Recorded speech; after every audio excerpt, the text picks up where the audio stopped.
The chosen season 5 Jesus கிரைஸ்ட தங்களோட கிங்கா வந்து Israel மக்கள் ஏத்துக்கிட்டு கிரவுன் முடிசூட இஸ்ரேலுக்கு வரவேற்கிறாங்க. அப்போ பாஸ் ஓவர் மீல் நடக்குது. அப்போ இஸ்ரேல நடக்கிற சில பொலிட்டிக்கல் சம்பவங்களும் ரோமன் எம்பையரோட இன்வால்மெண்ட்டும் ஜீசஸோட கருத்துக்கு முரணா இருக்கு. இதை எப்படி ஜீசஸ் டேக்கிள் பண்ணாரு அப்படிங்கறதான் இந்த சீசன் 5ஓட ஒரு சின்ன பேஸ் லைன். பட் இந்த வீடியோக்கு போறதுக்கு முன்னாடி ஹலோ ஹாய் ஃப்ரெண்ட்ஸ், நான் தான் உங்க ஜெயராம் கிருஷ்ணன் பேசுறேன். குட்டி மெசேஜ். உங்க ஃப்ரெண்ட்ஸ் ரொம்ப நாளா வந்து உங்ககிட்ட பேசிட்டு இருந்தவர் திடீர்னு சைலண்ட் ஆயிட்டாரு, என்ன கேட்டாலும் ரெஸ்பாண்ட் பண்ண மாட்டேங்கிறாருன்னா அவர்கிட்ட போய் என்னடா பிரச்சனை சொல்ற, ஓவரா சீனை போடாத சொல்லிச்சு அப்படின்னு எல்லாம் போய் பேசிட்டு இருக்காதீங்க. Give him some space. அவ எதுவா வேணா இருக்கலாம், எதனால வேணாலும் சைலண்டா இருக்கலாம். அவருக்கு உங்ககிட்ட பேசணும்னு தோணுச்சுன்னா கண்டிப்பா வந்து பேசுவாரு. நீங்க என்ஃபோர்ஸ் பண்ண என்ன ஆகும்னா, அவர் எந்த விஷயத்த நினைச்சு சைலண்ட் ஆனாரோ அந்த விஷயத்த பத்தியே யோசிச்சுட்டு இருப்பாரு. முடிஞ்ச அளவுக்கு அந்த விஷயத்துல இருந்து டைவர்ட் ஆறக்கு என்னெல்லாம் பண்ண முடியுமோ அதை வேணா ட்ரை பண்ணி பாருங்க. பட் ஆனா அதையே திருப்பி காயப்படுத்துற மாதிரி சில விஷயங்களை பண்ணிடாதீங்க. குறிப்பா ஃபன்னுங்கிற பேர்ல சில விஷயங்கள்ல யோசிப்பீங்க தெரியுமா, அதெல்லாம் ட்ரையே பண்ணிடாதீங்க. Let it be him, he knows when to speak. நான் என்ன சொல்றேன்னு உங்களுக்கு புரியும்னு நினைக்கிறேன். சோசன் சீசன் 5 இந்த வெப் சீரிஸ் பொறுத்த வரைக்கும் பாத்தீங்கன்னா ஃபர்ஸ்ட் 3 எபிசோட்ஸை மட்டும் இப்போ தேட்டரிக்கல் ரிலீஸ் பண்ணியிருக்காங்க இந்தியால. இந்த chosen season 5 the last supper part 1 part 2 part 3, அதாவது எபிசோட் 1 எபிசோட் 2 எபிசோட் 3, இதை நான் தேட்டர்ல தான் பார்த்தேன். இந்த சோசன் வெப் சீரிஸ் பாக்குறவங்களுக்கு தெரியும். எடுத்தோடனே இந்த வெப் சீரிஸோட கிரியேட்டர் வந்து வரப்போற சீசன்ல என்ன நடக்குது, இதுக்கு முன்னாடி சீசன்ல என்ன நடந்திருக்கு அப்படின்னு சின்னதா அவர் ஒரு இன்ட்ரோ கொடுத்துட்டு என்னெல்லாம் நாங்க ஃபேஸ் பண்ணோம் அப்படிங்கறதெல்லாம் பேசி அப்புறம் அந்த இன்ட்ரோக்கு அப்புறம் தான் ஒவ்வொரு சீசனுமே ஆரம்பிக்கும். இந்த சீசன் 5மே வந்து அப்படிதான் ஆரம்பிச்சிருக்கு. ஸோ என்ன மாதிரி ஃபர்ஸ்ட் டைம் இந்த சோசன் பாக்குறவங்களுக்கு அது ஒரு ரீகேப், இதெல்லாம் நடந்திருக்கு அப்படின்னு பார்த்துக்கிட்டு கொஞ்சம் இந்த 3 எபிசோட் பார்க்கும்போது புரியுற மாதிரி இது இருந்துச்சு. இது வந்து நியூட்ரலான ஒரு பாயிண்ட் பேசணும்னு இந்த ஸ்டார்டிங்ல. But apart from that, Jonathan Roumie as Jesus எப்பா சரியான ஆக்டருங்க. இவர் மட்டும் இல்லை, பைபிள் படிக்கும்போது ஒவ்வொரு கேரக்டராக வந்து படிப்போம்ல, மேத்யூ, ஜூடஸ், ராமா, நயோமி அப்படின்லாம் படிப்போம்ல. அந்த படித்த கேரக்டர்ஸ் எல்லாம் படமாக வந்து வெப் சீரியஸாக வந்து ஸ்க்ரீனில் பார்க்கும்போது அப்படி ஒரு ஃபீல் தந்துச்சு எனக்கு. ஸ்க்ரீனில் பார்க்கும்போது எனக்கு தெரிஞ்சு மைனர் சேஞ்சஸ் மட்டும்தான் பண்ணியிருக்காங்க பைபிள்ல இருந்து. மற்றபடி பைபிள் படித்தவங்களுக்கும் புக் லவர்ஸுக்கும் ஒரு பயங்கரமான விசுவல் ட்ரீட் இந்த சோசன் வெப் சீரியஸ். தியேட்டர்ஸ்ல கண்டிப்பா மிஸ் பண்ணிடாதீங்க. Coming to the point, actors performance பக்காவா அந்த காலகட்டத்தில் எப்படி வாழ்ந்திருப்பாங்களோ அந்த மாதிரி வாழ்ந்திருக்காங்கன்னு தான் சொல்லணும். அதுக்கு பக்கபலமா இருந்தது இவங்க எடுத்துக்கிட்ட location and set work, art pieces.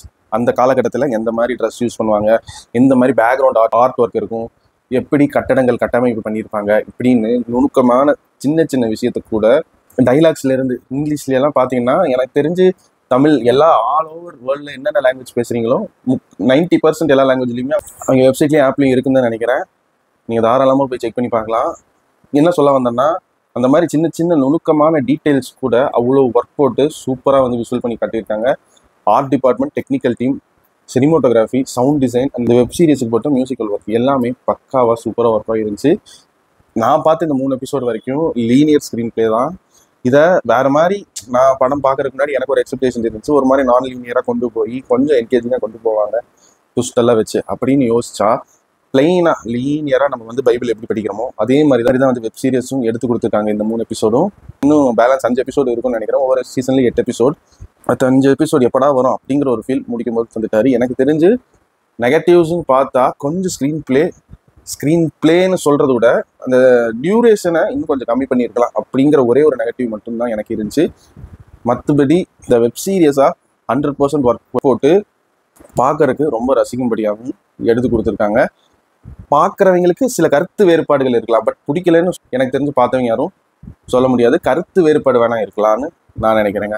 And இந்த வெப் சீரிஸோட ஆர்ட் ஒர்க் சைடு பார்த்தீங்கன்னா, இது வந்து இப்போ ஒருத்தர் வந்து மனிதனா இருந்து கடவுளா மாறினவரோட ஒரு கதை, ஒரு காட்லி ஸ்டேட்டஸ்ல இருக்கிறவரை பத்தி ஒரு கதை. அந்த கதையை எந்த அளவுக்கு கிரவுண்டடா, சட்டிலா, சாமானியனுக்கும் புரியுற மாதிரி எடுத்து கொடுத்துருக்காங்க. சிம்பிளா இதை வந்து ஃபேண்டசியா வந்து நினைச்சா கொண்டு போயிருக்கலாம். பட் ஆனால் அந்த ஃபேண்டசியுமே வந்து ரொம்பவே ரூட்டடா, கிரவுண்டடா வந்து எல்லாருக்கும் நம்புற மாதிரி ஜஸ்டிஃபைங்க வந்து எடுத்து காட்டியிருக்காங்க. இந்த ஃபேண்டசி வந்து ஒரு 100%ல ஒரு 20% தான் இருக்கும். மீதி இங்க அப்ரோச் பண்ண விதத்தை பார்த்தீங்கன்னா, இந்த தீண்டாமை, பொலிட்டிக்கல், ரோமன் எம்பையரோட பொலிட்டிக்கல் அப்ரோச், மணி, பிஸ்னஸ், மார்க்கெட்டிங் பண்றது, காசு சம்பாதிக்கிறது, நீ மேல் ஜாதி நான் கீழ் ஜாதி அப்படின்னு வந்து ஸ்டேட்டஸ் பார்த்து பழகிறது, இந்த மாதிரி விஷயத்த ஃபோக்கஸ் பண்ணி இதை வந்து ஜீசஸ் மாதிரி ஒருத்தர் பார்த்தா அவர் எப்படி இதுக்கு ரியாக்ட் பண்ணியிருப்பாரு அப்படிங்கிற ஒரு பாயிண்ட்டுமே வந்து பைபிள்ல இருக்கு. பட் அதில் ஃபோக்கஸ் பண்ணி வெப் சீரிஸாக பண்ணது தான் எனக்கு இந்த 3 எபிசோட் பார்க்கும்போது தேட்டரில் இன்ட்ரெஸ்டிங்காக இருந்துச்சு. ஸோ இந்த chosen season 5 web series episode 1, episode 2, episode 3 மூணுக்கும் சேர்த்து என்னோட ரேட்டிங் என்னன்னு கேட்டிங்கன்னா 100க்கு தாராளமாக ஒரு 90 மார்க்ஸ் தருவேன். The chosen will choose you when you witness it.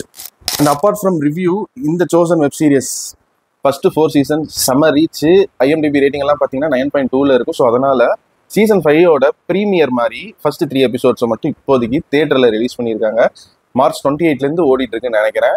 ஒவ்வொரு ஊர்லேயும் ஒவ்வொரு தேட்டரில் தமிழ்நாட்டிலையுமே ரிலீஸ் பண்ணியிருக்காங்க. புக் மை ஷோல தேடி பாருங்க, த சோசன் சர்ச் பண்ணிங்கன்னா கிடைக்கும். இதுக்கு முன்னாடி 4 சீசன்லாம் பார்த்துட்டுலாம் நான் போய் பார்க்கல இந்த படத்தை. Straight out of season 5 episode 1 தான் நான் பார்த்தேன். இதில் இருக்கிற பெரிய ஹைலைட்டே என்னன்னா, தமிழ் லாங்குவேஜில் ஆப்பில் அவைலபிளாக இருக்குது, அங்கே வெப்சைட்லையுமே அவைலபிள் இருக்குது. த சோசன் அப்படின்னு சர்ச் பண்ணிங்கன்னா ஒரு வெப்சைட் வரும். ப்ளே ஸ்டோர்லேயும் த சோசன் அடிச்சிங்கன்னா ஒரு ஆப் வரும். அதில் லாகின் கூட பண்ண தேவையில்லை. நீங்கள் எல்லா எபிசோடுமே வந்து ஃப்ரீயாகவே வந்து பார்த்துக்கலாம். இந்த சீரியஸோட பெரிய ஹைலைட்டு பைபிளோட ஒரு பக்கா விஷுவல் ரெப்ரசன்டேஷன் தான் இந்த வெப் சீரியஸ். கிட்டத்தட்ட இப்போ 5வது சீசனில் 3 எபிசோட் வந்து தேட்டர் ரிலீஸ் பண்ணியிருக்காங்க. 4 சீசனில் ஒரு சீசனுக்கு 8 எபிசோட், 1 மணி நேரம் கிட்ட வரும். வெப்சைட் லிங்க் டிஸ்கிரிப்ஷனில் கொடுக்குறேன், செக் பண்ணி பாருங்க. உண்மையிலே ஒரு ஒர்த்தான வெப் சீரிஸ் தான். நான் இன்னும் வந்து ஃபுல்லாலாம் பார்க்கல, கொஞ்சம் ஸ்லோவாக இருக்கிறங்காட்டி எனக்கு இதுக்குன்னு டைம் ஒதுக்கி ஸ்கெட்யூல் பண்ணி பார்க்கணும். கண்டிப்பாக ஒவ்வொரு சீசனுக்கும் இல்லை ஆக மொத்தம் ஓவராலாக வந்து இந்த சோசன் வெப் சீரிஸ்க்கு ஒரு ரிவ்யூ வரும். பேலன்ஸ் இருக்கிற 5 எபிசோட் வர்றதுக்குள்ளே ரிவ்யூவை போட ட்ரை பண்ணுறேன். ஸ்பாய்லரே இல்லாமல் சொல்லியிருக்கேன்னு நினைக்கிறேன். ரிவ்யூவை பிடிச்சிருந்தா இந்த வீடியோவை சப்போர்ட் பண்ணுங்கள். மாற்று கருத்து இந்த வீடியோவில் இல்லை நான் வந்து சோதனை பற்றி பேசாத சில விஷயங்கள் என்னங்கிறத கமெண்ட் பாக்ஸில் லீவ் பண்ணுங்கள். அண்ட் நான் உங்களை இதே மாதிரி இன்னொரு சூப்பரான வீடியோவில் சந்திக்கிற வரைக்கும் நீங்களும் நல்லா இருங்க, எல்லாரையும் நல்லா வச்சுருங்க. அவ்வளோதாங்க விஷயம். நன்றி, வணக்கம், பை பாய். நான் வரேங்க.